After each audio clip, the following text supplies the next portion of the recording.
به نام خالق هستی، ناخودآگاه جمعی و کهن الگوها، فصل اول، پارت 3.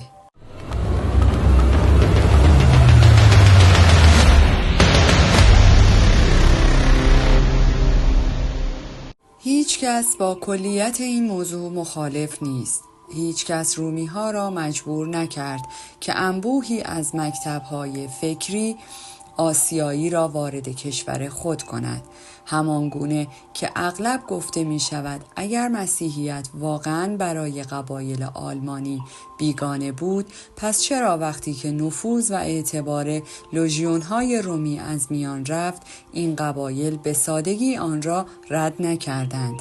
پس مسیحیت باقی ماند به دلیل اینکه با کهن الگوهای موجود تطابق داشت. اما پس از گذشت قرنها این دین به مسلکی تبدیل شد که اگر مؤسس آن زنده بود حتما تعجب می‌کرد. مسیحیت سیاهان و سایر اقوامی که پوستی تیره دارند نیز مجالی برای تعمق در تاریخ می‌طلبد. بنابراین چرا غربی ها نباید قالب های شرقی را شبیه سازی می کردند؟ رومی ها هم به الویوسوس، ساموتراس و مصر رفته بودند تا تمدن تازه‌ای را بنیانگذاری کنند. حتی به نظر می رسد که در مصر این آیین ها تبدیل به کالای توریستی قابل مبادله‌ای شده بودند. خدایان یونانی و مصری هم از همان بیماری رنج می بردند که سمبول‌های مسیحی ما دچارش شده بودند. مردم در آن زمان هم مثل امروز فهمیده بودند که درباره این موضوع هیچ نظری ندارند. از سوی دیگر خدایان سرزمین‌های بیگانه هنوز هم جاذبه پایان ناپذیری داشتند. اسامی آنان مرموز و غیر قابل درک و اعمالشان بدین یوم و تاریک بود. آنها نقطه مقابل خدایان مبتذل و مسک علمم بودند. دست کم هیچ کس نمی‌توانست سمبول‌های آسیایی را درک کند و به همین دلیل آنها مانند خدایان قراردادی پیش پا افتاده و معمولی نبودند. حقیقت اینکه مردم همانطور که امروزه بدون اندیشیدن چیزهای جدید را میپذیرند و چیزهای قدیمی را رد میکنند، در آن زمان هم مشکل بزرگی به حساب نمی آمد. آیا امروزه این امر مشکل ساز شده است؟ آیا ما باید بتوانیم سمبول‌های حاضر و آماده ای را که در خاکی بیگانه رشد کرده، با خون بیگانه اشباع شده، به زبان بیگانه سخن میگوید، برخاسته از فرهنگی بیگانه است و با تاریخی بیگانه پیوند درونی دارد و شبیه به گدایی است، خود را در جامعه پادشاهی پیچیده یا مانند پادشاهی است که خود را تا حد گدایی تنزل داده، آنها را چون لباس جدیدی برتن کنیم؟ بیشک این کار شدنی است، یا شاید چیزی در ماست و به ما دستور می دهد که با دنبال تقلید نرویم و لباسهایمان را خودمان بدوزیم. من معتقدم که فقر رو به افزایش سمبول‌ها معنایی دارد. این پیشرفت ثباتی درونی دارد. هر چیز که درباره اش فکر نکرده باشیم و بنابراین هیچ رابطه معناداری با آگاهی رو به افزایشمان نداشته باشد، از دست رفته است. حال اگر سعی کنیم که چون عارفان برهنگیمان را با تجملات پرزرق و برق شرقی بپوشانیم، در حق تاریخمان جفا کرده ایم. هیچ کس گدایی نمی کند تا بعدها بتواند قیافه سلطانی هندی را به خود بگیرد. به نظر من بهتر است به جای آنکه به میراثی بچسبیم که از نظر قانونی اصلا متعلق به خودمان نیست، فقر معنوی و بی سمبولی خود را بپذیریم. مطمئناً ما وارثان حقیقی سمبول‌های مسیحی هستیم، اما به نحوه این میراث را تلف کرده ایم. ما اجازه داده ایم خانه‌ای که پدرانمان بنا کردند ویران شود و حالا سعی داریم وارد قصرهای خاورزمین شویم که پدرانمان هرگز آنها را نمی شناختند. امروزه هر کس که سمبول‌های تاریخی را از دست داده باشد، سمبول‌های جایگزین هم راضیش نمی‌کند و با موفقیت دشواری روبروست. او فضایی خالی را در مقابل دارد که وحشت زده از مقابلش روی برمیگرداند.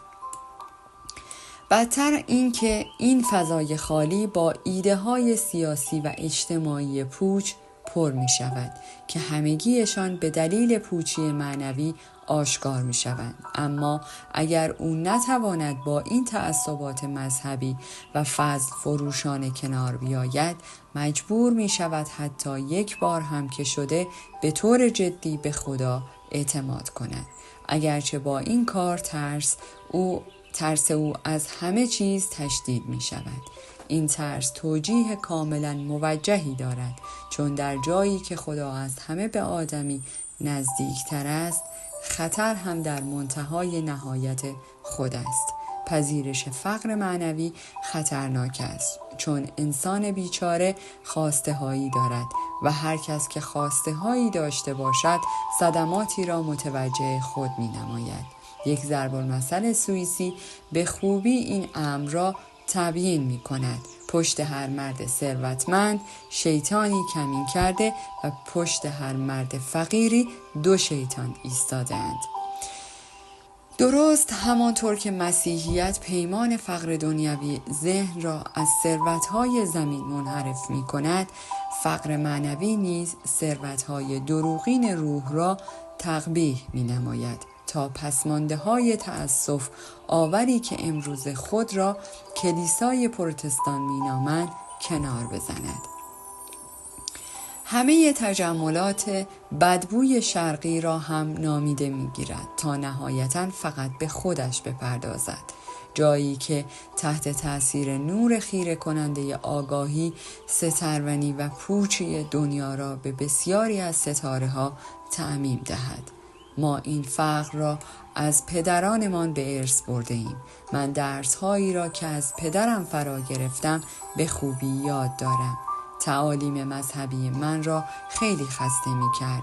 یک روز صفحات کتاب کوچکم را ورق می زنم و به این امید که در آن چیز جالبی پیدا کنم. سرانجام به پاراگراف هایی درباره تثلیث رسیدم.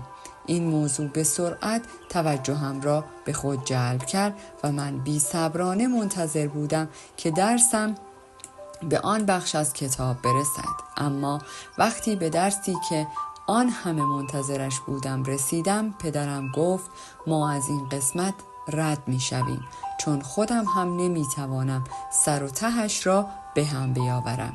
با این حرف او آخرین امیدم هم برباد رفت. من صداقت پدرم را تحسین کردم، اما این پیش آمد حقیقت را تغییر نداد، زیرا از آن به بعد همه بحث‌های مذهبی من را تا در حد مرگ کسل می‌کرد. هوش ما به شگفت انگیزترین دستاوردها رسیده است، اما در عین حال وضعیت معنویمان تأسف انگیز است. ما کاملا متقاعد شده ایم که کمک بزرگترین و جدیدترین تلسکوپ اکتشافی و انعکاسی انسان در آن سوی دورترین ذرات گرد و غبار کهکشان دیگر کره آتشین جدیدی را کشف نمی کند و می دانیم که چشمانمان در درازای محیط خالی فضای بیکران ما بین ستاره ها ناامیدانه پرسه خواهند زد. در مورد اینکه فیزیک و ریاضیات جهانی بی نهایت کوچک را بر ما آشکار می سازد نیز وضعیت خیلی بهتر نخواهد بود. در پایان ما خرد تمام اعصار و همه مردم را کنکاش کردیم و فقط فهمیدیم که عزیزترین و گرانبهاترین چیزها قبلاً با فصیح ترین بیان با ما سخن گفتند. ما مانند کودکانی حریص دستانمان را دراز نموده ایم و فکر کردیم که اگر فقط بتوانیم به چیزی چنگ بزنیم حتما آن را به دست خواهیم آورد. اما چیزی که به دست آوردیم دیگر ارزشی نداشت و دستهایمان هم از چنگ زدن خسته شد. چون داشته ها و ثروت ها در همه جا تا جایی که چشم کار می کرد پراکنده شده بودند. همه نقشه هایمان نقشه برآب شد و شبیه یک شاگرد جادوگر در آبهایی که خود جمع کرده بودیم غرق شدیم. اگر انسان از ابتدا به این توهم نجات بخش که این نوع خرد خوب و نوع دیگر آن بد است نچسبیده بود، چنین اتفاقی نمی افتاد. از میان این متخصصین زبردست، معلولان وحشتناکی که فکر می کنند مأموریتی پیامبرگونه دارند به وجود آمدند. خرد برای جداسازی ساختگی درست و غلط تنشی را در روان ایجاد می کند که حاصل آن تنهایی است و تمایل مانند خواسته کسی است که به مورفین اعتیاد دارد و همیشه امیدوار است که برای خود شریک جرمی پیدا کند. هنگامی که میراث طبیعیمان از بین برود، روحمان نیز به گفته هراکلیتوس از اوج آتشین سقوط می کند. اما هنگامی که روح سنگین شود به آب تبدیل می شود و بنابر پیش‌فرض‌های لیووسفری خرد جایی را که روزی روح بر آن حکومت می کرد غضب می کند. روح می تواند ادعایی بر حق حکومت بر جان را داشته باشد، اما خرد که در زمین زاده شده و شمشیر یا چکش انسان است، نه آفریده جهانهای معنوی، نمی تواند چنین ادعایی داشته باشد. بنابراین لودویگ کلکس و مکس شلر در تلاش‌های خود برای اینکه جایگاه نخستین روح را به او بازگردانند به اندازه کافی میانه رو بودند، چون هر دوی آنان فرزندان عصری هستند که در آن روح دیگر در صدر نبود بلکه زیر دست شمرده میشد و دیگر آتش نبود که به آب تبدیل شده بود. بنابراین مسیر روح در جستجوی پدر گم شده‌اش مثل راهی که صوفیا برای پیدا کردن بایتوس به آب، یعنی به آینه تاریکی که نهایتاً در اعماق آن می آرامید، منتهی می شد. هر کسی که وارد مرحله فقر معنوی شود که میراث واقعی پروتستانتیسم است، درست مثل روح به راهی می رود که به آب می انجامد. در اینجا آب آرایه کلامی نیست بلکه سمبل زنده روان تیره است. می توانیم این موضوع را با یک مثال واضح از میان مثالهای بسیار رایج به خوبی نشان بدهیم.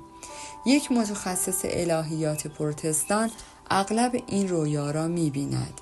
روی شیب کوهی ایستاده و دره عمیقی زیر پایش است و در این دره دریاچه تاریکی وجود دارد. او در عالم خواب می داند که همیشه چیزی مانع از آن شده که به دریاچه نزدیک شود. این بار تصمیم می گیرد که به سوی آب برود. وقتی به ساحل نزدیک می شود همه چیز تیره و غریب می گردد و ناگهان تند بادی در سطح آب می وزد. او شدیداً می ترسد و بیدار می شود. این رویا به ما سمبولیسم طبیعی را نشان می دهد. رویا بین وارد اعماق وجود خود می شود و در این مسیر به آب اسرارآمیز می رسد. در اینجا معجزه استخر رخ می دهد. فرشته از آسمان پایین می آید و آب را لمس می کند و به آن قدرت شفابخشی می دهد. در خوابی که تعریف شد، تند باد یا باد روی سطح آب می وزد.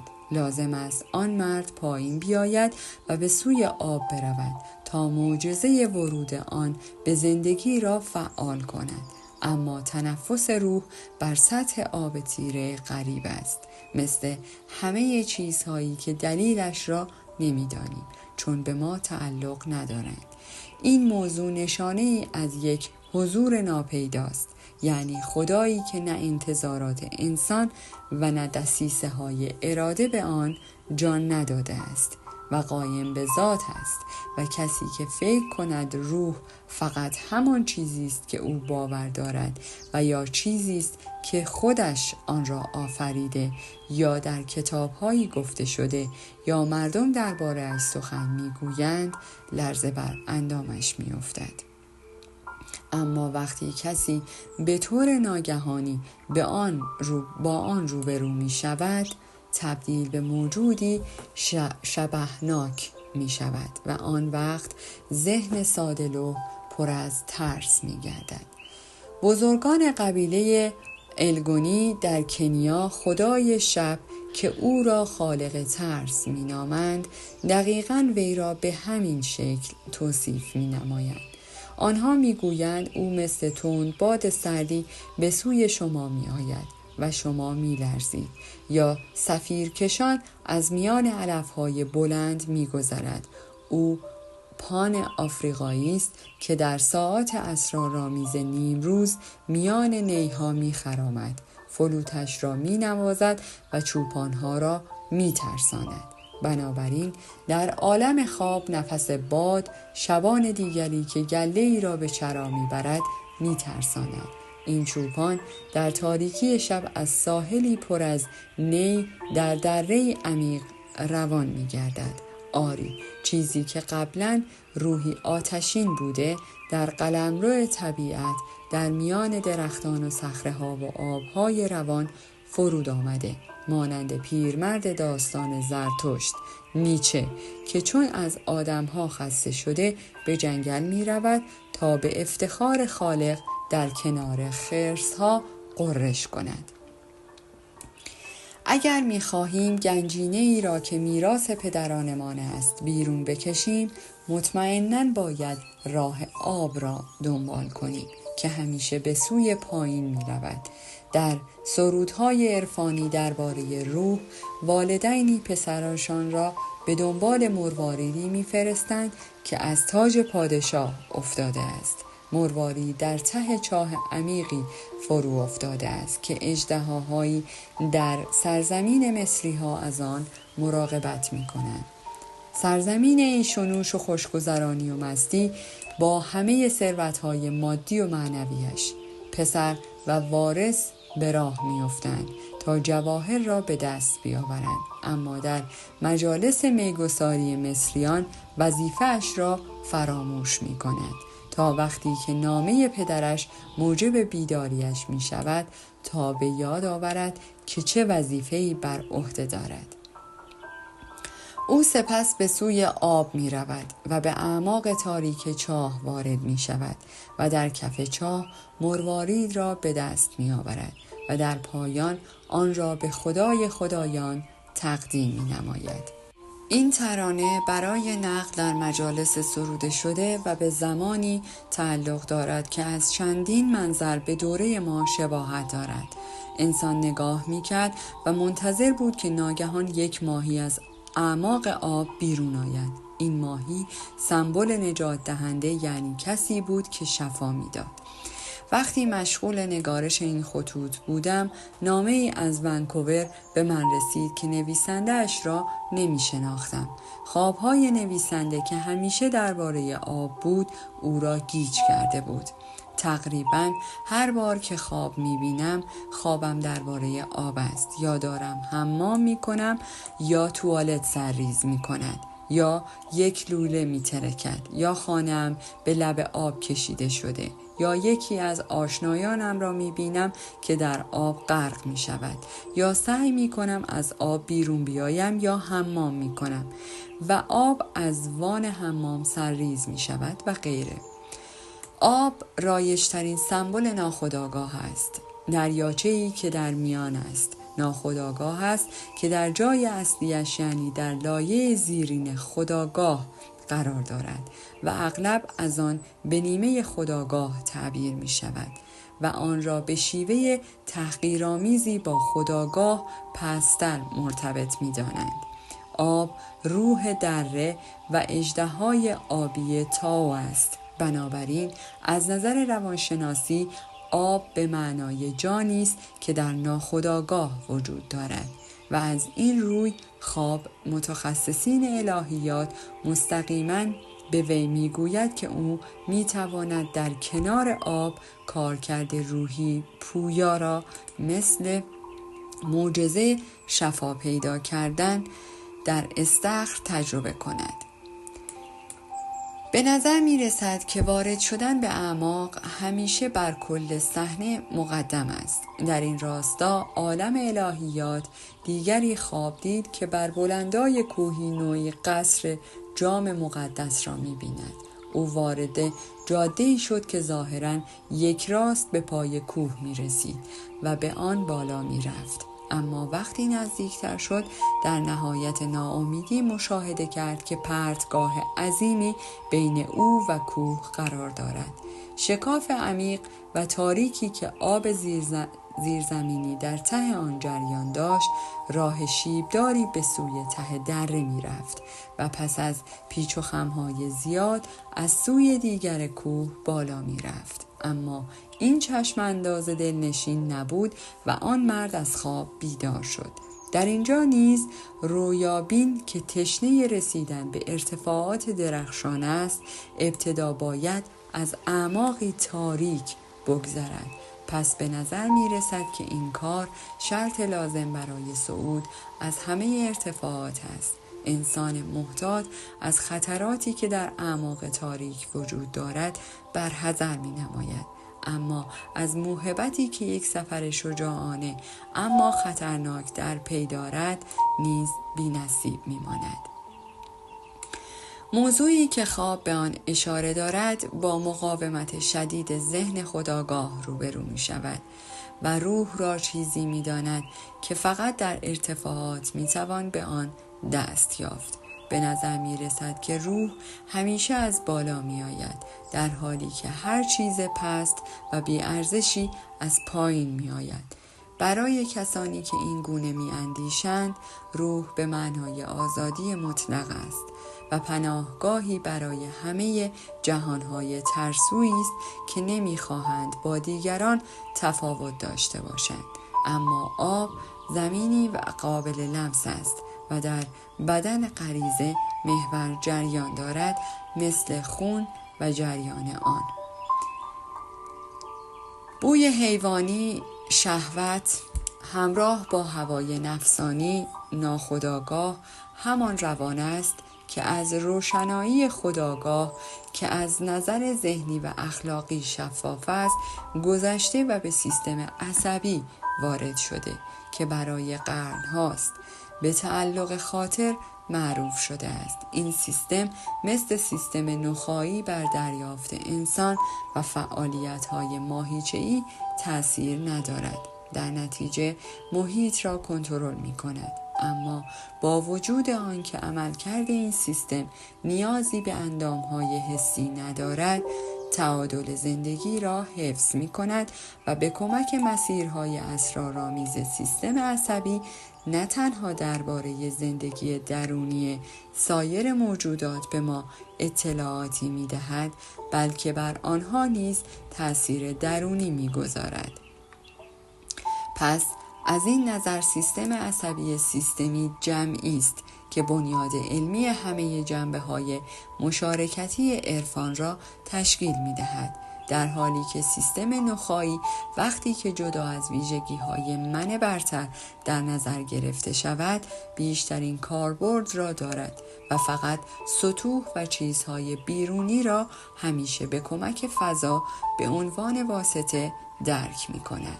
سیستم نخاعی همه چیز را به عنوان عناصر بیرونی تجربه می کند، در حالی که سیستم عصبی همه چیز را به عنوان عنصری درونی تجربه می نماید.